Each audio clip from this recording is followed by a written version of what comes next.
and away from Ogun State, and now to other stories where the Commissioner for Health, Professor Akin Abayomi, has charged African leaders on the dangers of climate change and its implications for Africa at large.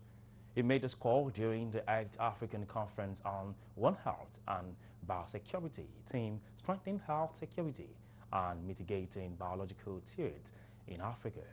The forum, which tracked about 400 global experts as well as policy makers and researchers in various fields from all over the continent, focuses on recent increasing outbreaks of diseases such as Ebola, Lassa fever, and COVID-19.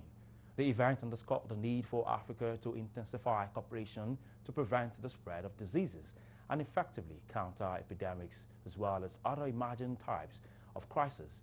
He noted that the me-first approach exhibited by some developed countries in the fight against COVID-19 has highlighted the need for Africa to strengthen its health system and develop African solutions to African health challenges. Government has to preempt these situations. Government has to predict. You need to be able to mitigate and adapt, and you need to be able to find a threat when it raises its head and stop it promptly. To be able to do that, you need a very well organized, trained workforce and the appropriate infrastructure and resources. Some experts called for regional collaboration to enhance Africa's health security structure and mitigate negative consequences of health crises, environmental and natural disasters, with the potential to become crises of a global dimension. It's as if in sub-Saharan Africa, as we are ending one form of biosecurity threats, we are experiencing another one. Just this year in sub-Saharan Africa, we've had cases of Lassa fever, of monkeypox, of dengue fever, and many other forms of emerging and re-emerging infectious diseases.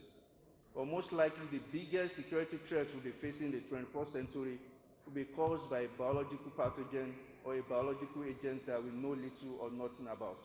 The Nigeria Centre for Disease Control indeed has been trying to reduce the impact of public health emergencies, improve national, regional, and ultimately global health security, and try and contribute to the public health system here in Nigeria. We are here to learn from the past and from each other towards a more effective biosafety response for our continent. 6 days ago, the United Nations Environment Programme released the 13 emissions gap report, which shows that the world is heading towards a dangerous warming of 2.8 degrees. Most of the epidemic and pandemic we are facing now are of animal origin. Nowadays, it is estimated that at least 75% of all emergencies, all diseases are zoonotic.